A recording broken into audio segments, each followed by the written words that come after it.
Middle east में अपने दुश्मनों का खात्मा करने के लिए तबाही मचा चुका इजराइल अभी भी रुक नहीं रहा है और वो कसम खा चुका है कि जब तक उसके एक एक दुश्मन का खात्मा नहीं हो जाता तब तक वो नहीं रुकने वाला है। अपने देश के नागरिकों की रक्षा करना और देश की रक्षा करना उसकी प्रतिबद्धता है और उसकी प्राथमिकता भी है। अगर इससे खिलवाड़ हुआ तो उससे बुरा कोई नहीं होगा। बेंजामिन नेतन्याहू अगर ये कहते हैं कि वो मिडिल ईस्ट में कहीं भी जाकर ऑपरेशंस करने के लिए तैयार हैं अगर उनके देश को जरा सा भी खतरा होता है, इससे समझ आता है कि इजराइल किसी से नहीं डर रहा है। और अब जिस तरीके से इजराइल और भारत की दोस्ती है, भारत से इजराइल का रिश्ता है, वो भी जग जाहिर है, किसी से भी छुपा हुआ नहीं है। लेकिन कई लोग इस पर सवाल उठाते हैं। सवाल ये कि भारत ने संयुक्त राष्ट्र में कतर पर इजराइल की तरफ से किए गए हमले की निंदा की, उसका कहीं ना कहीं विरोध किया और उसको ठीक नहीं ठहराया। साफ तौर पर यह कहा है, पूरी दुनिया ने इस बात को जाना, तो सवाल खड़े होने लगे कि भैया ये कैसी दोस्ती है भारत और इजराइल की। लेकिन जब प्रधानमंत्री नरेंद्र मोदी का आज जन्मदिन, पूरी दुनिया से उनके लिए संदेश आया, चाहे वो न्यूजीलैंड हो, ऑस्ट्रेलिया हो, रूस हो, तमाम देशों से उनके लिए जो राष्ट्राध्यक्ष हैं वो अपनी शुभकामनाएं उन्होंने भेजी, संदेश दिए। और इस बीच इजराइल के प्रधानमंत्री बेंजामिन नेतन्याहू की तरफ से भी एक खास संदेश प्रधानमंत्री के लिए आया। उन्होंने अपने एक वीडियो संदेश में कहा कि प्रधानमंत्री मोदी मेरे अच्छे दोस्त नरेंद्र, मैं आपको जन्मदिन की शुभकामना देता हूं। मैं जल्द ही आपसे मिलूंगा क्योंकि हमें अपनी साझेदारी और अपनी दोस्ती को और भी ऊंचाइयों पर ले जाना है। जन्मदिन मुबारक हो मेरे दोस्त। 2 बार दोस्त लिखना और ये भी कहना कि मैं जल्द आपसे मिलूंगा। तो क्या युद्ध के बीच में इजरायली प्रधानमंत्री नरेंद्र मोदी से मुलाकात करेंगे? क्या वो भारत आएंगे?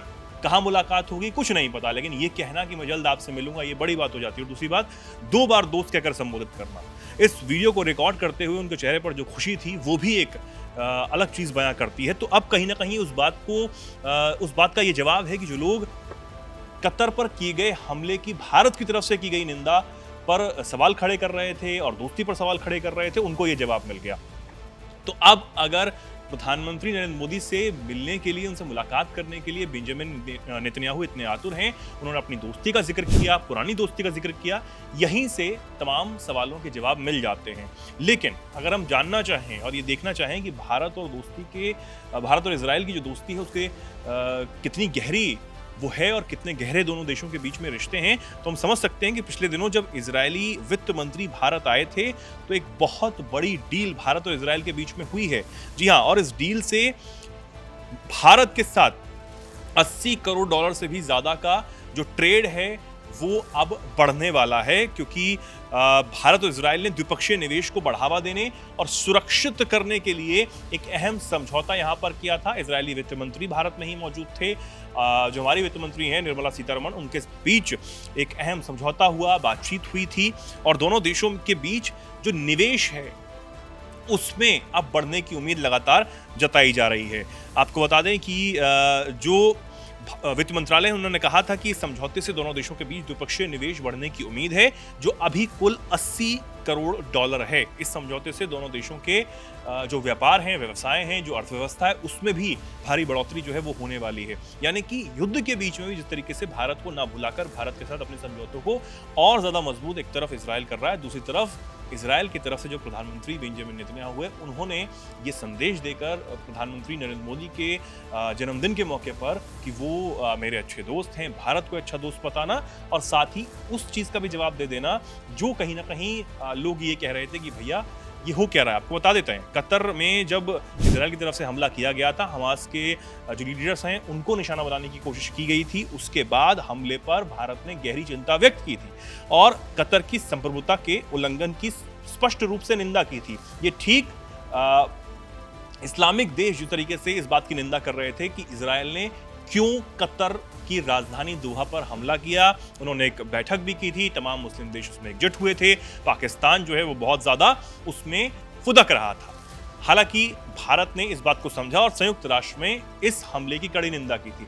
इससे पहले भी ईरान पर किए गए इजराइल और अमेरिका के संयुक्त हमले की निंदा भारत कर चुका है। लेकिन इस सब के बावजूद भी अगर भारत के साथ इजरायली प्रधानमंत्री बेंजामिन नेतन्याहू अपने पुराने रिश्तों को जग जाहिर करते हैं, उसे और ज्यादा गहरे और मजबूत करने की बात कहते हैं, तो सभी सवालों के जवाब मिल जाते हैं। और जो संशय लोगों के मन में बनता है कि क्या भारत और इजराइल के बीच में भी इसके बाद कुछ खटपट हो सकती है कि भारत इजराइल के हमलों के खिलाफ जाकर अपना जो बयान है वो दे, अपना स्टैंड जो है वो ले, इससे कोई फर्क नहीं पड़ता। जो दशकों पुरानी दोस्ती है वो बरकरार है, कायम है, और उसे और ज्यादा गहरी करने की बात जो है वो की जा रही है। लेकिन जो जिक्र इजरायली प्रधानमंत्री ने अपने संदेश में दिया है, वीडियो संदेश में, कि वो जल्द प्रधानमंत्री नरेंद्र मोदी से मिलेंगे, देखना होगा कि मुलाकात कहाँ होगी, क्या वो भारत आएंगे, क्योंकि खबर ये भी है कि इस साल के अंत तक राष्ट्रपति पुतिन, जो रूस के राष्ट्रपति हैं, वो भी भारत आ सकते हैं। और इस बात की पुष्टि तो खुद रूस गए एनएसए अजीत डोभाल ने भी कर दी थी।